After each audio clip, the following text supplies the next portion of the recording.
Welcome back to the Pro Football Hall of Fame for another installment of the Pro Football Hall of Fame series, Before the Snap. If you've never tuned into this program before and this is your first time, first off, thank you so much for watching. Whether you're watching us live or watching us recorded 6 months from now, we appreciate you tuning in for the program. For those of you who, like I said, who have not been here before, what you're going to learn about is we're going to learn about careers in and around the NFL. We all know those big name careers and all those jobs you hear that are available, but there are so many cool and unique jobs out there in the NFL, and we're going to learn about a really cool one today. For those of you who have tuned in before, again, thank you so much for tuning in. Like I said, we're in store for another excellent program. Before we get started, a little bit about us here at the Pro Football Hall of Fame. It's our mission to honor the heroes of the game, to preserve its history, promote its values, and to celebrate excellence together. And those values we promote are those of commitment, integrity, courage, respect, and honesty, all of which make our Hall of Fame football players Hall of Famers, but it also makes them Hall of Famers off the field, great members of their community, fathers, sons, brothers, teammates, and truly can make anybody out in the workforce a great member of their organization. And we're excited to see how those values impacted our special guest career, both when he's in the game and out of the game, all throughout his awesome journey to where he is now in his current role. Before we get started, some thank yous I'd like to pass out. First off, to our special guest today, Dan Levy. Thank you so much for being a part of the program today. And truly, thank you for everything you do for the game of football. The game of football wouldn't be like it is today without the impacts you left on it, especially from a youth role. So, Dan, thank you so much for everything you do for the game of football. Secondly, I'd like to thank the educators, professors, anybody who allowed us to step into their classroom or sent this out to their students. Thank you so much for allowing us to just be a small part of your students' learning experience. And lastly, students, we got to thank you. As I always say, nobody wants to hear me ask questions for the next half hour. We want to hear what your questions are. So we'll be throwing it to Nathan to ask some of your questions. So get in the live chat. Let us know who you are, where you're watching from. We want to see how many different and unique colleges and universities we can have tuned in today. So make sure you get those in and let us know that your questions. Also, if you're watching this live and you may take a picture of your computer screen, send it out. Tag at Pro Football HOF, tag the Eagles. That's where our special guest works. Let us know that you're watching. Give us a shout out on there and you just might get that post reshared. So today we are grateful to be joined by Dan Levy, as I mentioned previously, who currently serves as the Youth Football and Community Relations Manager of the Philadelphia Eagles, where he heads up all things youth and high school football. We actually have to wrap up early today because he has a very, very important meeting, which he might talk a little bit about, part of his role here today. He's passionate about creating meaningful relationships in the community and putting the needs of the community first. Prior to his time in the city of brotherly love with the Eagles, he served as a social responsibility assistant with the NFL, as well as the youth football and community relations interns right here in Northeast Ohio with the Cleveland Browns. He is also a graduate of the University of Miami, not that one in Florida, the one right here in Ohio in Oxford. So without further ado, I'd like to welcome Dan Levy to Before the Snap. Dan, welcome to the program. Jay, thanks for that amazing introduction. It's great to be here, in the home of football in Ohio, right? That's where a lot of my roots come from. My parents are both from Columbus, and I spent time in Southwest Ohio and Northeast Ohio, so it's nice to be kind of back involved with the game of football and its birthplace right there in Canton. So thanks for having me on today. It's really great to kind of be with you guys and talk a little bit about, my career and where we are and what we do. And so just to give, a little bit more background, Jake alluded to a meeting that I have to jump off to after this, but really what my role is kind of communicating with our community and hearing what the needs of them there are first, and just figuring out what the appropriate programming is based off their needs. And so when I first got here, it's really about making those connections, making those relationships, making groups feel that they feel comfortable, like they have a contact here at the Philadelphia Eagles that is just someone they can contact in times of need. And we see that need all the time here, whether it's, an issue that's plaguing our community like gun violence, or a team that wants to go on to play at the Pop Warner Super Bowl that needs additional help funding. So all of those things kind of relationships are at the core of everything that we do.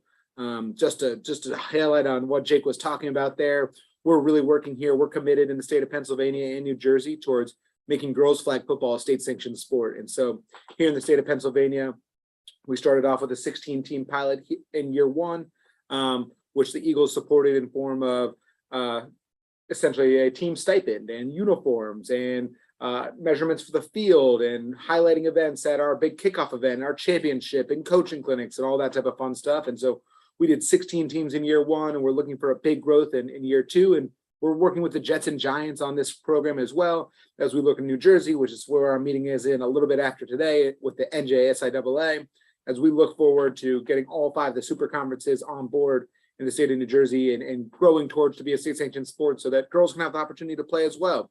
That's a big push here in Philadelphia and in our surrounding community is getting more girls involved in the game and letting them know that this is a game for everyone. This football is for everyone. And so we mean that here in Philadelphia, and we're working to expand the game in that way. So, yeah, thank you. Awesome. Well, we're super excited to have you as a guest today, and we can't thank you enough for giving time out of your day, especially leading up to what sounds like a very, very important meeting. So, you talked a little bit about there on some of the things you handle on a broad scale, but can you kind of talk about, what does the day-to-day look like for you? Whether you're in season, out of season, working with youth football and community relations, sometimes out of season is way more busier than it is in season. What does your normal work week look like, and maybe some of the things you handle on a game day? Sure. Yeah. The beauty of working in sports is that every day is different. Some days we're going to be out running a youth clinic in schools. Other days you're going to be fielding making PowerPoint decks on your computer. You could be running tournaments, all sorts of things like that. I would say that while the season is super busy, our big scheduled time, right, is in our big events really happen in the off season.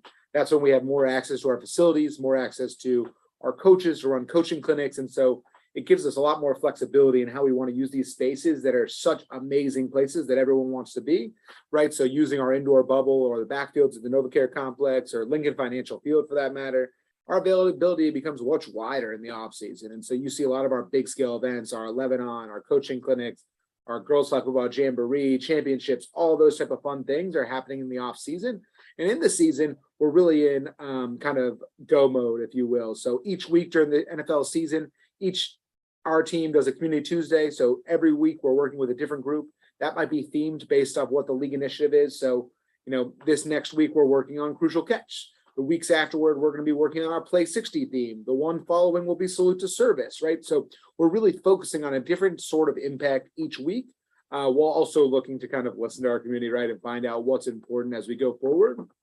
And so each one of the games that follows that week has a different theme. And so, for our Crucial Catch game, we'll have a big performance working with the American Cancer Society at halftime. We'll be honoring guests of all different illnesses related to cancer. And so we really focus each of what we're doing on those league prompts in some regard, and then based off what our important initiatives are. And so for the E.A.G.L.E.S, we're really focused on the issue of gun violence here in Philadelphia. And we're doing it through a 3-pronged approach, which kind of leads a lot of our day-to-day. And that would be through mentorship, mental health, and then access to sport. My main focuses are really around mentorship and access to sport through the youth football and CR lens. And so we work with a lot of different groups and kind of building programming with them on a week-to-week basis. And then as far as like game day responsibilities go, we're really looking to grow the game of youth football at all levels. And so certain games will have bigger emphasis on youth and high school football. We may have on our October 30th game, we're going to have 4 girls flag football teams play at halftime. They're going to be they're going to be in different elements of our game day presentation. But from an every game perspective, we're welcoming in different groups. These might be groups that we're helping to fundraise for. So they might be an auction recipient. They may be a group that has a special need. It might be a Make-A-Wish. And so we look to make these experiences, whether they're an auction group, a Make-A-Wish, a special guest, as special as possible, through really making them feel important. And then our other role is really putting these youth football players in the right place during the game. So we have a team that's in the front of the national anthem that gets to greet our players before the game. And then they also get to greet our team as they come out of the tunnel and give high fives. And so a lot of my responsibility is just making sure those guys are in the right place, and then the right place when the big board wants to show them in their seats. So a lot of work on there on coordination and making sure that their experience is special. You have a really unique, role there, looking at youth football and community relations, all surrounding that idea of working in the community. And if you know anything about the NFL or anything about fan bases in the NFL, you know that Philly is known as one of the most, I don't want to say rabid, but they are some of the most dedicated fans in the entire NFL, which I'm sure makes somebody's job who works in the community a little bit easier when you have fans that are such a dedicated fan base. So looking at your career, when you're in there at game day, we obviously see how great the fans are. But how awesome is it to be able to go out into the community and interact with players, legends, maybe Hall of Famers with that fan base in Philly and the surrounding areas? It's special. It's really special to be a part of a community like this that loves their team. I've been fortunate to work at two clubs where, the fan bases are exceptional. And so when we go into the community and bring our players out there, it's a unique experience for every person that's in the room. We did an event on Tuesday where we went out to a rec center that had, unfortunately had some gun violence in the surrounding area around it and caused these kids to feel uncomfortable in their space and not feel safe where they were. And we went back with AJ Brown and Miles Sanders. And I think my ears still need to kind of rebound from that day because it was just so loud in that room with all the kids and the parents, and just a really special experience to be in a community that really supports their team, that are they're supportive one way or the other, no matter how the team's doing. But with a 4-0 team right now, it feels a little bit better than the other way around. Oh, I'm sure that obviously helps and plays into it. You see that the team on the field, the only undefeated team left in the league right now, obviously helps. I'm sure when the team is on an upswing, the community's on an upswing, the fans, everybody is like that. And I like that comparison because, you look at the game of football and there's the on the field part of the game. And then there's the behind the scenes off the field, the business side of the game. And that's kind of where, youth and community football fall to that, non-football side of things. So, recently bringing in a new coach, Nick Sirianni, who I might say is a local celebrity here in Northeast Ohio, being a graduate of the University of Mount Union. So having a tie here in Northeast Ohio is very cool. But when a coach comes in like that, especially after the success that, Coach Peterson had, Super Bowl win, how does the dynamic change, not only on the football side, but on your side as well? And can you kind of feel that same change? Yeah, I think, obviously the time with Doug Peterson was an all-time high here in Philadelphia, and he was a great member of our community. We were really excited to have him as a part of our group. And when Coach Sirianni came in, he had a different set of ways that he wanted to do things and sayings and things that were important to him. And so, we try to make our players and our coaches and our front office staff feel like they can do what they would like from a community lens with, some of our guidance there. And so we kind of looked to shape a lot of programming around what Coach Sirianni wanted to do in his first couple of months here. We did a big Gatorade pickup for local ADs and coaches that he wanted to be a part of. It was important to him. He was really instrumental in our coaching clinic in allowing high school coaches to come to minicamp and OTA practices.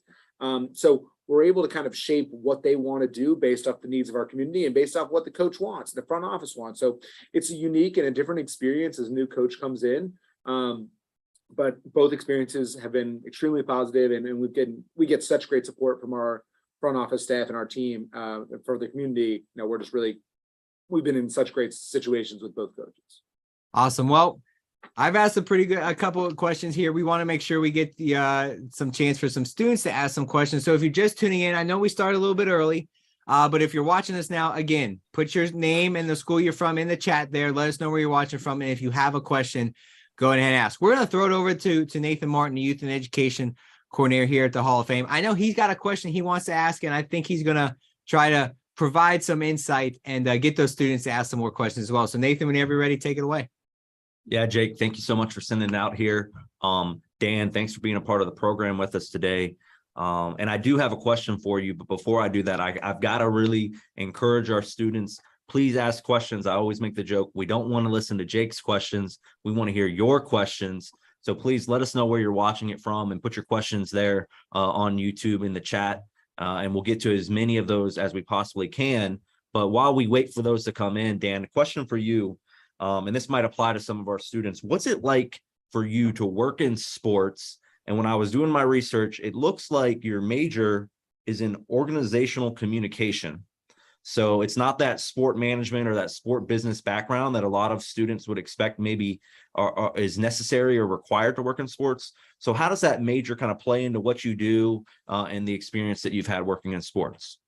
Sure. Yeah. My major was in organizational communications with a focus on speech communications. And so I think, the more I learn and the more I stay in sports, the more I find that, while a sports management major can be super helpful for you in a number of different departments, if you took a poll of this building, you'd see so many different types of majors here. And I think that's really kind of the message, is that it doesn't necessarily matter what your major is or what your focus is in college. It's really about trying to find those connections within sport, whether that's at your university, volunteering in the marketing team, with your school, with your football team, whether it's looking for some of these internships to get involved in, it's volunteering at camps and tournaments and game day staff opportunities. I think all of those things kind of play in. For me, in speech communications, we really worked on a lot of presentation skills, a lot of ability to connect. And so I see a lot of value in the way that that I learned in speech communications, that it's really first about listening, right? It's first about listening and then taking in what they're saying and figuring out a way to find a solution to their problem. And so I think that's really the thing that I took away most. Is you might think about, communications as continually talking, and I can feel myself continually talking here, but the listening is really what matters the most. And so I think it doesn't matter necessarily what your major is. It's really about the connections that you build and the opportunities that you look to seek out outside of your major. Yeah, for sure. And I think, the same could be said for us here at the Hall of Fame as a sports organization. It's not all sport management majors here or sport business, the same that it is with you in Philly. The students have responded. We already got our first student question, so we're going to go straight to that. And I think it's kind of a good piggyback off of what you were just talking about with your major, because they're curious. Can you just tell us, Dan, how did you get your start in the sports industry? What was like kind of that first foot in the door for you to get your career started? Yeah, my first foot in the door was at the National Football League and their summer internship program. Truthfully, I applied for every single role that they had open, right? And they found a connection. I was a camp counselor. I had played high school football and was unfortunately, had suffered a number of concussions. And in my senior year, I ended up becoming the team manager. And I think at that point, I found a lot of value in being part of a team, and contributing to a team, but not necessarily being that guy on the field that's making the difference. Not that I was really making too big a difference on the field either way, but I think those are the things that kind of led me into this role. That first role of the community relations in the league office in New York, there wasn't as much emphasis on community relations at that time, but I spent a lot of time there learning about what our players are doing, and the funding that they get from the NFL Foundation, the funding that NFL teams get from the NFL Foundation in order to run programming throughout the league.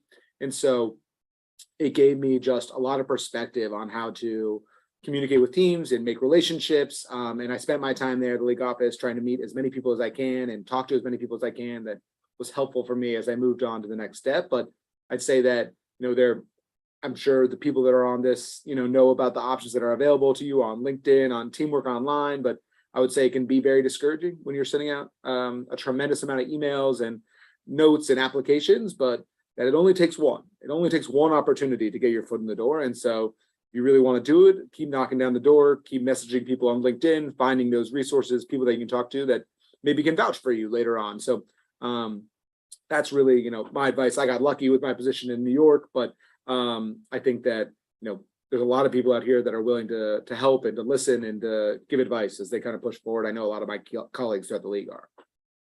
Yeah, and actually, I want to go off something you said there, because I've heard different advice from different people. We've done this program. I guess this is year 3 now. So we've heard a lot of different opinions and insight. And you said you basically applied for every internship that the NFL had posted. Would you encourage students to do that? I know I've heard some people are like, no, you should probably stick to the field that you actually think you're most interested in. Or are you like, no, cast that wide net? The organization is not going to care that if you apply for every single internship. What are your thoughts on that? From my perspective, I think that when you're coming out of college, you probably don't have a great idea of what it is you exactly want to do. And because of that, narrowing your selection, I think, is at a disadvantage. There may be individuals who believe that, if you're not focusing on this one topic area, that you're not the right person for the role. But in my perspective, I think that we want people with a lot of different experiences. We do so many different things in community relations. So if you had an event background, if you had a marketing background, if you had a foundation background, even if you were in another area of the business, I think that would be valuable as you kind of push forward to the next role. So I think it's important to spread your selections a little bit of what you're applying for, knowing that you just don't know what you want to do necessarily yet. If you're focused in on one role, you want to be inside sales, or you want to be marketing specifically, right? Go for it. All the power to you. But if you're unsure exactly where you want to land, I don't think you're at a disadvantage by applying to more roles and figuring out what the right space is. In that first internship, you might learn, hey, that's not for me. But, I really listened to the guy in, club development, and he was excellent. And I really wanted to learn more from him. So that's the path I want to go down next. So I think casting a wide net, especially at first, is the right approach. Once you get a little bit beyond your internship, I would recommend probably figuring out what your passion is and figuring exactly what you want to apply for. But I think casting a wide net at first is the right approach. I think I would agree with you as well. And I was going to send it back to Jake, but the students, they've answered the call and the program's about them. So I want to get some of these questions they're putting in. This is from Nicole. Nicole's curious. Building a resume, I'm sure you've seen several, hundreds, thousands of resumes when you guys are hiring different interns or entry-level positions. Building a resume, wide variety of experience, or should that experience that's listed only be specific to the position that they're trying to get? Yeah, that's a good question. I think it depends on how much experience you have, right? If we're going for an entry-level role or for an internship, I think that, your role you can be as wide as you can, but it all has to relate back to what you're applying for. So you can put on there that you were, a marketing associate at a sales company or whatever the case may be. But I think all of the messages that you're trying to send need to communicate back into the job description in some regard. I think finding a connection from what you were doing before to what you want to do is the way to kind of approach on your resume. We have a lot of, we just had 3 or 4 new employees start with us in the last year, and a lot of them are coming from different backgrounds, but they were able to kind of relate into what they did before and why that would be applicable to their role now. So I think that's, make sure you're keeping all of your experience on there in some regard that relates in to what you want to do. Yeah, I would just echo and add to that. I think I've talked to students, and it's all about the experience that you put on the resume should have a purpose. So when you get in that interview, hopefully, if you put that you were a landscaper and you're like, that has nothing to do with inside sales, well, maybe you can talk about the work ethic that it took to do a job like that and how that'll make you a good salesperson. It's all about having a purpose as to why it's there. So whether it's a wide variety or it's very specific, there needs to be a reason why you put it on the resume. I think that's the most important takeaway there with resume advice. We got another question, from Luke, and Luke said, what are the best ways that college students in that internship, it's very competitive, how can they separate themselves, whether it's on a resume or, okay, I got an interview, how can I separate myself from the others that have an opportunity at this position? Right. I think the first thing is, like, while you're in college looking for those internships, is getting involved with your school. I think that's the first thing we're kind of looking for when we look on a resume. Are you looking to take those extra steps to volunteer, to be a part of a club organization, your marketing athletic group, whatever the case may be? I think those are big things. But once you get your foot in the door and you get the interview, my number one advice is make sure you're reading every single thing you can about the work that group is doing.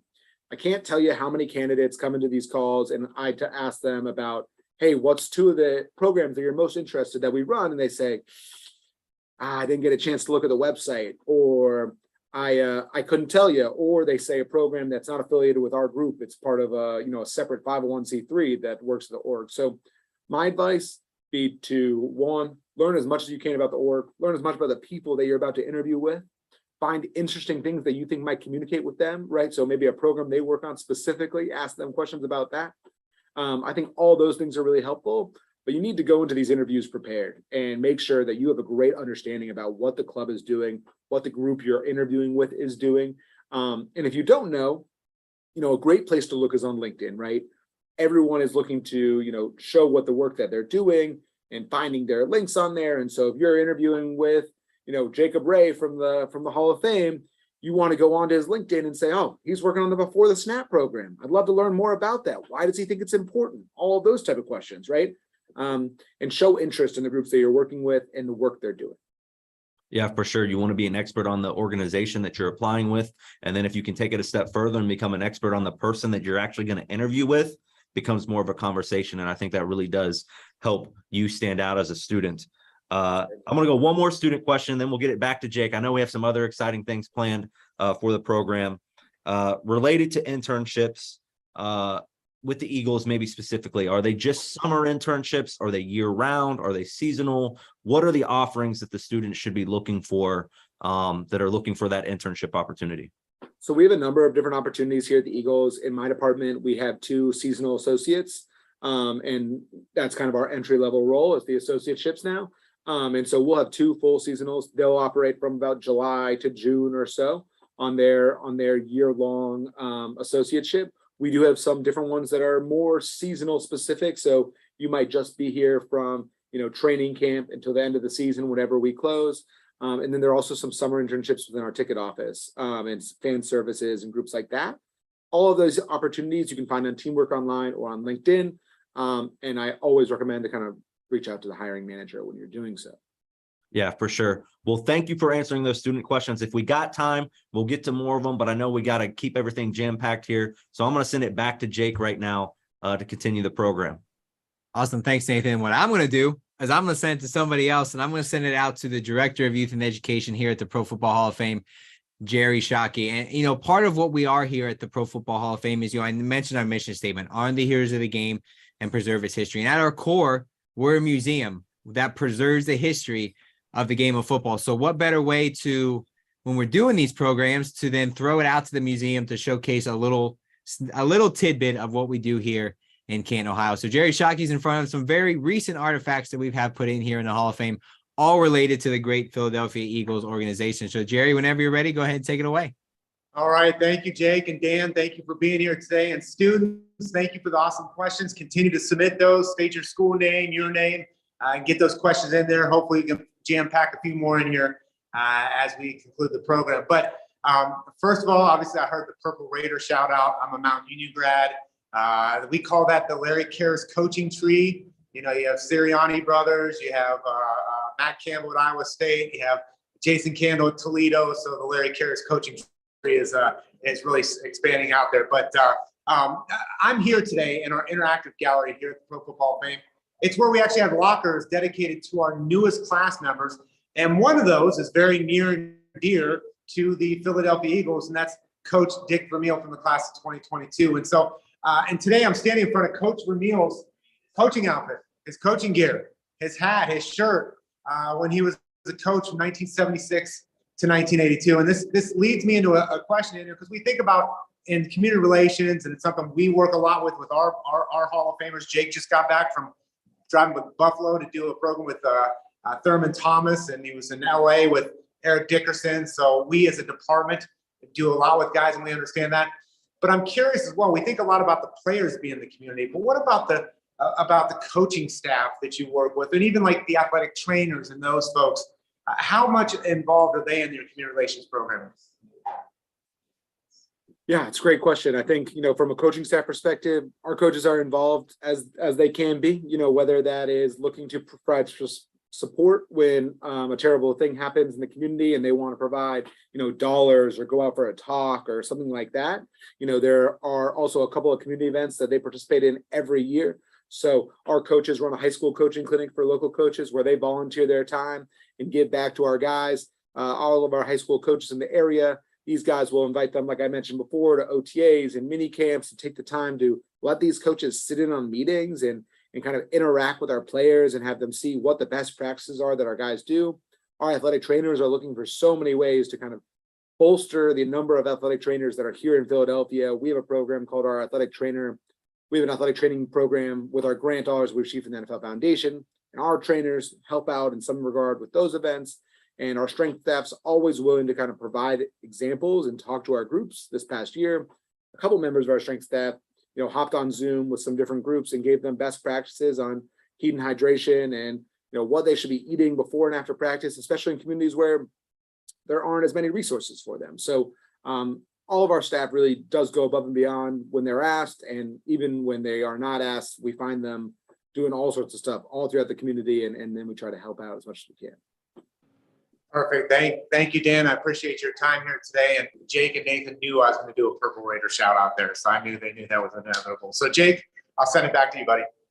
Awesome. Thanks, Jerry. And Dan, I want to just kind of dive right into another question here, and more related to the game of football, being involved in the game, especially at the youth level, you see how special the game is and the impact it can leave. So you have the unique perspective of seeing it from kids who are 6 and 7 to some of the greatest NFL players of all time when they're on the field, some of your legends.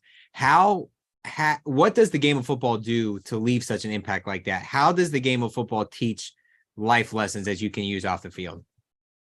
That's a great question. I think that, as youth football players are playing, they're really developing their skills, they're developing their relationships, and they're finding all these things that are important to them through the relationships that they're building. I think that's what it all goes back to. It all goes back to this emphasis of building a team, being part of a team, and communicating across the board. And so I think these guys take a lot of value, that these are second families for them. When we're dealing with the West Philly Panthers or the North Philly Aztecs or the Philadelphia Eagles, it's always about one thing. It's always about the team. And so I see these guys, no matter what level they're at, whether it's flag, if it's tackle, if it's boys, if it's girls, it's really just about creating that community inside and making everyone feel comfortable around them. And that's where I see the best teams come from. I think, our 2017 team was super gelled. I think our team right now feels super gelled. And I see that, at youth levels and high school level as well, about essentially the community that they built together. And that's the core of what makes a successful team. Awesome. And that can be, you talk about all those things that you talk about related to the game of football can be related to a classroom, an office, a boardroom, wherever it might be. All those things can be related. We know we got to go, got about 9-10 minutes left here. So I want to get to some of the stuff we do at the end here. So students, if we don't get to your question today, what a better way to start a network than ask your questions straight to Dan, whether it's through, you find his email, you find his LinkedIn page. We've got the LinkedIn page posted in the chat. Feel free to go there, connect. If you don't get your question asked, it's a perfect opportunity to start that network path with Mr. Levy here. And, Dan, we just started this year. We call it our rapid fire segment. So this is going to be top of mind. First thing that comes to your mind when we ask these questions. So you ready? Ready. All right. LinkedIn, great way to network or just another social media app? Great way to network. GPA on the resume, keep it or leave it off? Leave it off.